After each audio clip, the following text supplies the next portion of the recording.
అందుకే మన దేవతలు పద్మంలో కూర్చుంటారు, గమనించండి. సరస్వతీదేవి పద్మంలో ఉంటుంది, బ్రహ్మదేవుడు పద్మంలో ఉంటాడు, లక్ష్మీదేవి పద్మంలో కూర్చోవడం కాదు, రెండు చేతుల్లో పద్మప్రియే పద్మిని పద్మహస్తే పద్మాలయే పద్మదళాయతాక్షి, పద్మమే ఆవిడ జీవితం. ఎందుకు మన దేవతలందరూ పద్మాల్లో ఉంటారు? మనిషి పద్మంలా బతికితే దేవత అవుతాడు, లేదా జీవుళ్లే మిగిలిపోతాడు. పద్మంలా బతకడం అంటే బురదలోంచి పుడుతుంది పద్మం. సమాజం ఎలాగైనా ఉండేయండి, మన కుటుంబంలో కూడా అటువంటి ఇబ్బందులే ఉండనేయండి, మనం అందులో పుట్టాం, మనమేం తప్పు చేయాలి. కానీ అక్కడి నుంచి ఎదగాలి. ఎంత ఎదగాలి అంటే పద్మ ఎదుగుదల గమనించండి. ఎక్కడైనా చెరువులు పద్మాలు ఉంటే ఆగి మరీ చూడండి. సెల్ఫీ తీసుకోవడం కాదు, సెల్ఫ్ దాన్ని డెవలప్ చేసుకోవడానికి, ఆత్మవిశ్వాసాన్ని పెంచుకోవడానికి, సెల్ఫ్ కాన్ఫిడెన్స్ పెంచుకోవడానికి దిగాలి.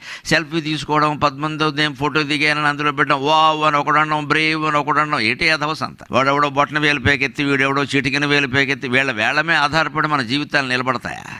నాకు ఇన్ని లైకులు వచ్చాయి, దేనికి నీకు అవన్నీ? నిన్ను ఎవడో లైక్ చేయాలని నువ్వు కోరుకుంటున్నావు అంటే నిన్ను నువ్వు లైక్ చేయట్లేదు అనమాట. అది కఠినమైన సిద్ధాంతం.